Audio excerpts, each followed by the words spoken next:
Good day, and welcome to the Lilly Roddy Show, coming to you from the LRS studios here in Houston, Texas. Thank you so much for joining me this week as we look into what's going on for our next week, April 27th through March 3rd. I hope you've all been enjoying the lovely spring weather and seeing all the flowers blooming. Here in Houston, we're having all kinds of flowers and all kinds of pollen. Just ask me. I've really been enjoying my walks this morning since it's been really getting so much warmer. And the cosmic cross, the connection between Uranus, Pluto, Mars, and Jupiter is slowly winding down, although the square between Uranus and Pluto isn't over until the end of 2015. We won't be in the cosmic cross technically, but we will feel the remnants well until the end of 2015. We also have a second part of the eclipse, the solar eclipse, or new moon, on the 29th of this month in Taurus. We'll begin to focus more on our money and resources after that eclipse.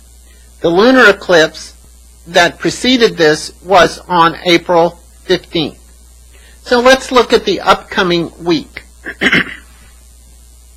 Sunday, April 27th, the moon transits assertive and active Aries for the entire day, although she'll be void of course about 3/4 of the day.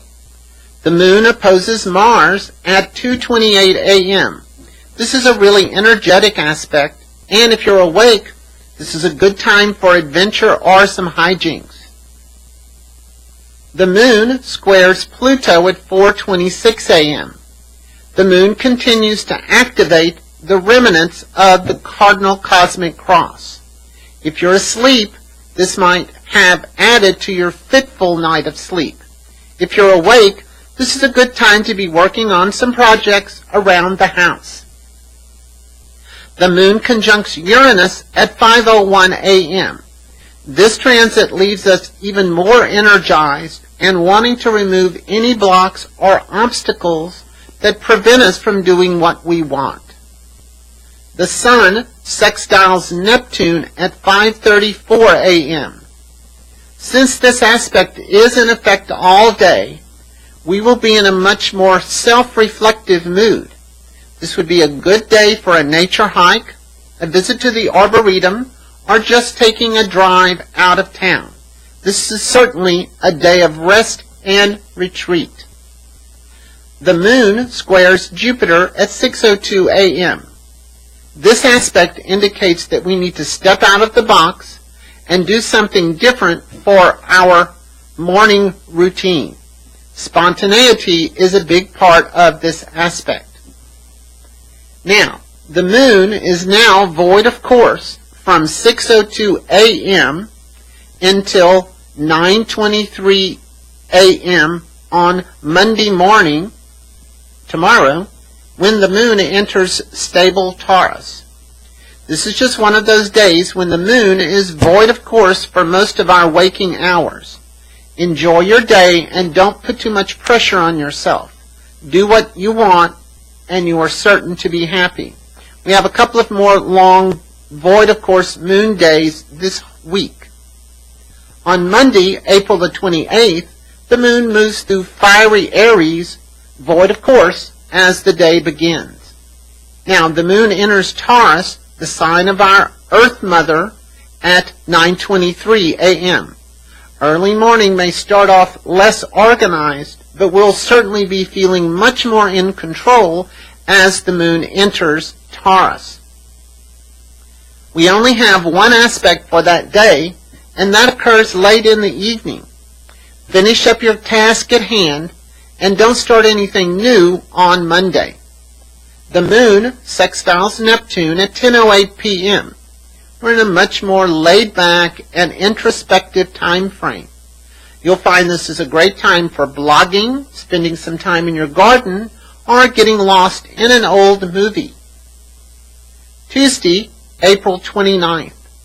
The moon spends the entire day in practical Taurus, and not void of course.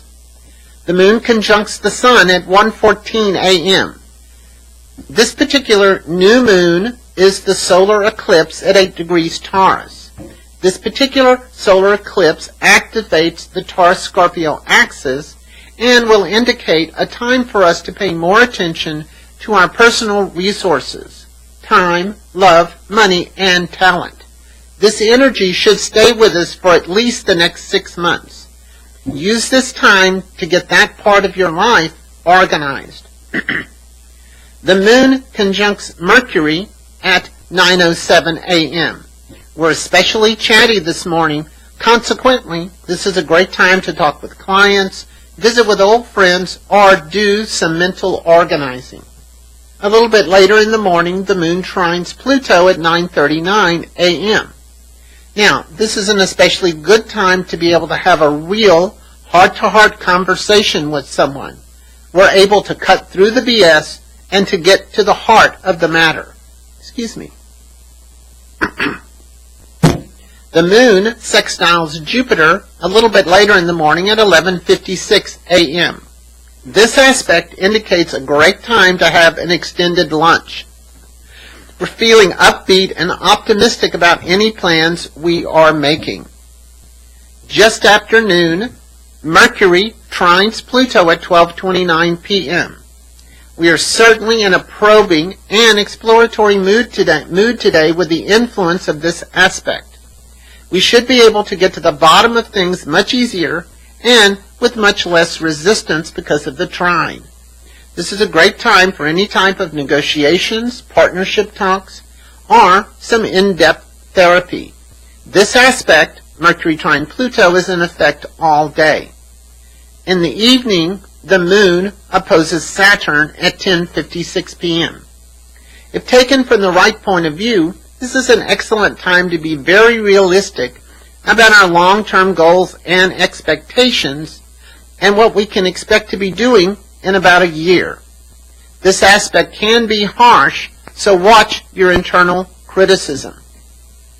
Wednesday, May 30th, the moon resides in persistent Taurus until late afternoon. Mercury sextiles Jupiter at 3:23 a.m. Although this aspect does influence us Wednesday, it was also affecting us yesterday, Tuesday, as well. This is really a great aspect for planning and brainstorming. We're able to communicate clearly, and people are receptive to our ideas. This aspect does take place early in the morning, but it will be in effect all day. This is a great aspect for any type of business. The moon sextiles Venus a little bit later in the morning at 10:53 a.m. Our sense of optimism and hope for the future continue through the early evening. This is a great aspect for working out any kind of compromise with both sides feeling like they are the winners.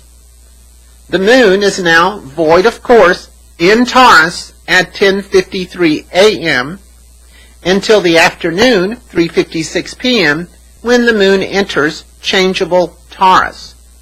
You may want to schedule your more important meetings after the moon has entered Gemini, or expect them to go differently than you had planned. There are no other aspects for the rest of the day, but you can stay focused on the immediate task at hand. The rest of the day can feel a bit low-key or like sailing without a rudder.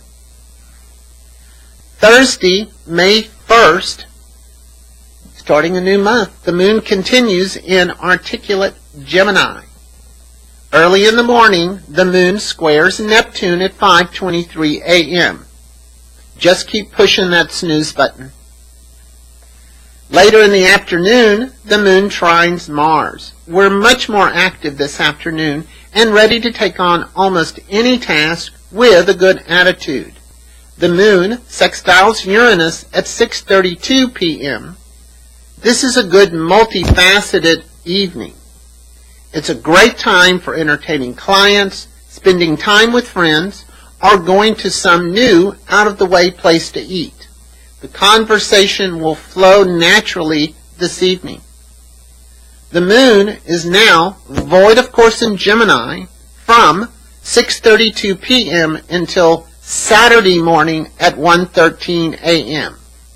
This is a very long void of course moon. And Friday, the moon will be void of course all day. Expect Friday to be a bit chaotic and difficult to stay on track no matter how hard you try. Now, getting to Friday, May 2nd, the moon is void of course for the whole day in Gemini. Keep your schedule flexible and your eraser handy. In the evening, Mercury opposes Saturn at 7:56 p.m. This aspect is almost an oxymoron in reference to our whole day with the moon void of course in Gemini. Mercury-Saturn is detail-oriented, the critical analysis, the ideal of perfection taken to the highest level. This can be a good aspect because it helps you focus on the small details and can be very good for boring yet labor-intensive processes like taking inventory. It's something that has to be done that nobody wants to do. This aspect, although occurring later in the day, still has a strong influence on us for the whole day, and this should help to compensate for the fact that the moon is void of course for the entire day. Later in the evening, Venus, planet of love and romance, enters the sign of fiery Aries at 8:21 p.m. We'll all be feeling a little bit more sexual, flirty, and a strong desire to satisfy our needs as quickly as possible. Venus is in Aries for the next 25 days or so. Saturday, May 3rd. The moon, still void of course, starts the day in wishy-washy Gemini but quickly enters Cancer, the moon's home sign, at 1:13 a.m. The moon squares Venus at 1:43 a.m. If you're awake, it's a great time for a late night snack. Just ask me, I'm often up at that time. A little bit later in the afternoon, the moon trines Neptune at 3:25 p.m. We've been working steadily through the day, but with this aspect, we're ready to step back, have a cup of hot tea, and just simply gaze out of the window. The sun trines Pluto at 7:34 p.m. We're ramping up our energies and finding new ways to utilize our personal resources to make sure that we're making the most of our own lives. This aspect helps us to understand our own personal power and what we can do to manifest change in our lives. This is a great aspect for dealing with any type of difficult relationships in business or personal, or even engaging in some intense therapy. This aspect, Sun trine Pluto, is in effect all day. Our final aspect for Saturday, the moon squares Mars at 10:17 p.m. Our personal needs are very important this evening, and we may not be very compromising on issues that we feel strongly about. Our emotions are out there and will not be holding them back. This can be a big drama time for some. Avoid those people if you can. Well, that's the end of this week's forecast. I want to thank you for joining me. If you would like to contact me for a personal session so I can talk about your chart individually, or just to simply ask me a question, you can always reach me at LillyRoddyShow.com or on email LillyRoddyShow@AOL.com, or you can always find us on Pinterest, Twitter, or Facebook. Don't forget to subscribe to my YouTube channel so you can get the weekly forecast emailed to you. And thank you again for joining me here on my show. And be sure to join us next week for May 4th through May 10th of 2014. And remember to keep those stars in your eyes. Bye-bye.